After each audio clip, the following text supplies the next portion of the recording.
കയറ്റി കിടത്തിയിട്ടേ നിനക്ക് അവകാശം നമ്മൾ തീർത്തു നോക്കാൻ നിനക്ക് അവകാശമുണ്ടോ? നീ എപ്പോഴും അതങ്ങനെ പറഞ്ഞുകൊണ്ടിരിക്കത്തില്ല നീ. പുള്ളി എവിടെ നിന്ന് പ്രതിഷേധിച്ചോട്ടെ, ഞങ്ങൾക്ക് അതിൽ പരാതിയില്ല. പുള്ളി എവിടെ നിന്ന് പ്രതിഷേധിച്ചോട്ടെ, ഞങ്ങൾ പുള്ളിയെ തടയാനോ പുള്ളിയെ പിടിച്ചിറക്കാനോ ഒന്നും പോകുന്നില്ല. 1,76,000 രൂപ പഴയ കുടിശ്ശികയും ഇപ്പോഴത്തെ കുടിശ്ശിക 10,500 രൂപയുണ്ട് തരാൻ. ഈ 1 രൂപ പോലും ഇവർ തരാതെയാണ് വെറും ഒരു ദയമില്ലാണ്ട് ഇന്നലെ വൈകുന്നേരം 7:10 ഒരു കത്ത് തരുന്നു. അത് പ്രകാരം ഞാൻ യൂണിയൻ ഓഫീസിൽ പുനലൂർ SNDP യൂണിയനെ വിളിച്ചു. എൻ്റെ പൈസ തരണമെന്ന് ആവശ്യപ്പെട്ടു. എൻ്റെ പൈസ എപ്പോൾ തരുന്നോ ഞാൻ മാറിക്കോളാം. അതുപോലെ എനിക്ക് വരട്ടെ 10-15 ദിവസത്തെ ഗ്യാപ്പ് തന്നാൽ അതനുസരിച്ച് നമ്മൾ പെരുമാറിക്കോളാം. എന്നുവെച്ചാൽ നമുക്ക് വേറെ അമ്പലം കണ്ടുപിടിക്കണം, ഇതെല്ലാം വേണം. ഇത് പെട്ടെന്ന് ഒരാൾ വന്ന് പെട്ടെന്ന് അങ്ങ് രാജിവെച്ച് പോവുക എന്ന് പറയുന്നത് എന്തിൻ്റെ ഇതിലാണെന്ന് നമുക്കറിയാം. കാരണം വെച്ചാൽ അത് തെറ്റ് തന്നെയാണ്. ഈ ഒരു കാരണത്താൽ ഞാൻ രാവിലെ മുതൽ ഇവിടെ വന്നിരിക്കുകയാണ്. ഞാൻ ഇവിടെ പ്രതിഷേധിക്കുക തന്നെ ചെയ്യുകയാണ്. ഇവിടെ ഇരിക്കുക. എനിക്ക് മഞ്ഞപ്പെട്ടിടാനോ റീത്തിടാനോ ബോഡിയായിട്ട് കിടക്കാനോ ഒന്നുമല്ല. ഞാൻ ഗുരുദേവന് മുമ്പിൽ ഭജനം ഇരിക്കുന്നു, അത്രയേ ഉള്ളൂ. ആഹാരമൊന്നും കഴിക്കുന്നില്ല, വെള്ളവും കഴിക്കുന്നില്ല. ഞാൻ ഇവിടെ ഇരുന്ന് ഞാൻ പ്രതിഷേധിക്കുകയാണ് ചെയ്യുന്നത്. ഇവിടെ നിന്ന് ഒരാൾ എന്നെ വിളിച്ച് പറഞ്ഞു, തിരുമേനി ആത്മഹത്യ എന്ന് പറഞ്ഞിരിക്കുന്നു. അമ്പലത്തിൽ കയറി ആത്മഹത്യ എന്ന് പറഞ്ഞിരിക്കുന്നത് എന്തോ സംഭവിക്കുന്നത്. അവരുടെ ആളെല്ലാം അപ്പോഴേ അറിഞ്ഞു. അപ്പോൾ അതിൻ്റെ കാരണങ്ങൾ എന്തോ അന്വേഷിച്ചു. ഇതാണ് അയാളെ ഇറക്കി വിട്ടത്. അതവർ ചെയ്തത്, ഈ ഭരണസമിതിക്കാർ ചെയ്തത്. നമ്മൾ വേറെ ന്യായക്കൊടൊന്നും പറയില്ല, ന്യായമല്ല. കാര്യം 10 വർഷമായിട്ട് തൊഴിലെടുത്ത ഒരാൾക്ക് അയാൾക്ക് ഈ ഒരിടത്തുനിന്ന് ഒരു സ്ഥാപനത്തിൽ നമ്മൾ ഇറക്കി വിട്ടാൽ മറ്റൊരു ജോലി കിട്ടാൻ നമുക്ക് ബുദ്ധിമുട്ടാണ്. നേരെ മറിച്ച് അദ്ദേഹത്തിന് 10 ദിവസം ഒരു കൊടുത്തിട്ട് ഒരു തൊഴിലന്വേഷിച്ചു 10 ദിവസം കഴിഞ്ഞ് താങ്കളെ മാറ്റുമെന്ന് പറഞ്ഞിരുന്നെങ്കിൽ അയാളുടെ തൊഴിലന്വേഷിച്ച് പോകുമായിരുന്നു. 10 വർഷം തൊഴിൽ ചെയ്ത ഒരാളിന് അവർ തൊഴിൽ നിഷേധിക്കുകയും അയാളെ ഇറക്കി വിടുകയും ചെയ്തു. അയാൾക്ക് കൊടുക്കാനുള്ള പൈസ കൊടുത്തിട്ടു. അപ്പോൾ അയാൾക്ക് സാമ്പത്തികമായിട്ട് ഭയങ്കര ബുദ്ധിമുട്ട്. ഒന്നത്. രണ്ടാമത്തെ കാര്യം എന്ന് പറയുന്നത് അയാൾക്ക് ഒരു തൊഴിലന്വേഷിച്ച് ഇനി പോകാൻ ഇറക്കി വിട്ട ഒരാൾക്ക് തൊഴിലന്വേഷിച്ച് പോയാൽ പെട്ടെന്നൊരു തൊഴിൽ കിട്ടത്തില്ല.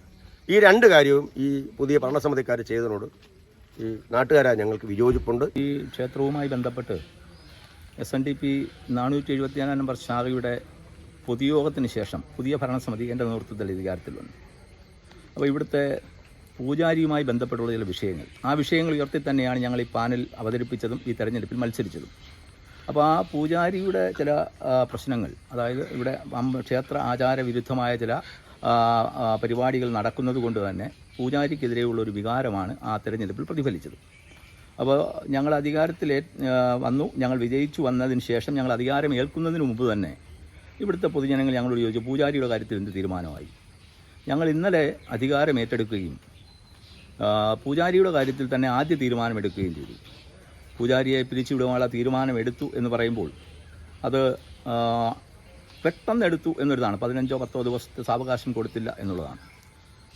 സാവകാശം കൊടുക്കാനെന്ന് പറഞ്ഞാൽ ഈ ഇരിക്കുന്ന ഭരണസമിതിയിലെ പ്രധാനപ്പെട്ട ആളുകൾക്കെതിരെ പോലും മാനനഷ്ട കേസുകളും അല്ലാതെയുള്ള കേസുകളും കൊടുത്ത ഒരു പൂജാരിയെ വെച്ചുകൊണ്ട് ഒരു ദിവസം പോലും ഈ ഭരണസമിതിക്ക് മുൻപോട്ട് പോകാൻ കഴിയില്ല. അദ്ദേഹത്തിന് 10 ദിവസം സാവകാശം കൊടുക്കണം എന്ന് പറയുന്നത് വേറെ എവിടെയെങ്കിലും ജോലി കണ്ടെത്തുന്നതിന് വേണ്ടിയാണ്. അപ്പോൾ അദ്ദേഹം ജീവിക്കാൻ മാർഗ്ഗമില്ല എന്നുള്ളതായിരിക്കും പുള്ളി അതിൽ നിന്ന് ഉദ്ദേശിക്കുന്നത്. കാരണം 10 ദിവസം ജോലിയില്ലെങ്കിൽ 18 മാസം ശമ്പളം പുള്ളി കിട്ടാനുണ്ട് എന്ന് പറയുമ്പോൾ ഈ ശമ്പളം കിട്ടാതെ 18 മാസം പുള്ളി ജീവിച്ചു. പക്ഷേ 10 ദിവസം ജീവിക്കാൻ പറ്റില്ല എന്ന് പറയുന്നതിലെ ഒരു അന്തർധാര എനിക്ക് മനസ്സിലാകുന്നില്ല. കാരണം 10 ദിവസം ജീവിക്കാൻ കഴിയത്തില്ലെങ്കിൽ 18 മാസം ശമ്പളം കിട്ടാതിരുന്നപ്പോൾ പുള്ളി എങ്ങനെ ജീവിച്ചു? അതൊരു വലിയ വിഷയമാണ്. 2, പുള്ളിയുടെ ആരോപണം, ഞാൻ അദ്ദേഹത്തിന് ലെറ്റർ കൊടുത്തിരിക്കുന്നത് ശാഖയുടെ ലെറ്റർ ഹെഡ് ഫോട്ടോ കോപ്പിയാണ് എന്നാണ്. ഈ ഫോട്ടോ കോപ്പി എന്ന് പറയുന്നത് ഇന്നലെ എനിക്ക് ഇവിടെ നിലവിലുണ്ടായിരുന്ന അഡ്മിനിസ്ട്രേറ്റർ കൈമാറിയ ലെറ്റർ ഹെഡാണ്. അതൊക്കെ കഴിഞ്ഞ കാലങ്ങളായി ഉപയോഗിച്ച് വരുന്ന ഈ ഫോട്ടോ കോപ്പി തന്നെ അങ്ങനെയാണെങ്കിൽ, അപ്പോൾ കഴിഞ്ഞ കാലങ്ങളിൽ ഉപയോഗിച്ചിരുന്നവരും യാതൊരുവിധ രേഖയുമില്ലാതെ ഫോട്ടോ കോപ്പി തന്നെയാണ് ഉപയോഗിച്ചിരുന്നത്. അതാണ് എനിക്ക് കൈമാറിയത്. ഇവിടെ ശാഖാ സെക്രട്ടറിക്കും ഇപ്പോഴത്തെ ഭരണസമിതിക്കും കൈമാറിയ ലെറ്റർ ഹെഡിലാണ് ഞാൻ അദ്ദേഹത്തിന് നോട്ടീസ് കൊടുത്തിട്ടുള്ളത്. എനിക്ക് പുതുക്കി അടിക്കേണ്ട കാര്യം വരുമ്പോൾ ഞാൻ പുതുക്കി അടിക്കാം. പക്ഷേ ഇപ്പോൾ നിലവിൽ എനിക്ക് കൈമാറിയ രേഖയിലാണ് കൊടുത്തിട്ടുള്ളത്. പിന്നെയുള്ളത് പൂജാരിയുടെ ശമ്പളവുമായി ബന്ധപ്പെട്ട് 1.25 ലക്ഷം രൂപ പുള്ളിക്ക് കുടിശ്ശികയുണ്ട് എന്നുള്ളതാണ്.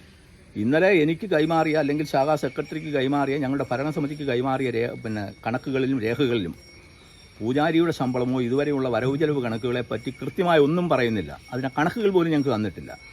ഞങ്ങളുടെ കയ്യിൽ കിട്ടാത്ത ഒരു കണക്കിൽ പുള്ളിക്ക് ശമ്പളം കൊടുക്കണം എന്ന് പറഞ്ഞാൽ ആ കുടിശ്ശിക കൊടുക്കാൻ ഞങ്ങൾ ബാധ്യസ്ഥരല്ല. പുള്ളി നിയമപരമായ പോരാട്ടം നടത്തിക്കോട്ടെ, നിയമപരമായി നേരിട്ടോട്ടെ. പിന്നെ പുള്ളിയുടെ മറ്റൊരു ആരോപണം, പുള്ളിക്ക് ഇപ്പോൾ ഒരു 10,500 ഇപ്പോഴത്തെ ശമ്പളം കൊടുക്കാനുണ്ട് എന്ന്.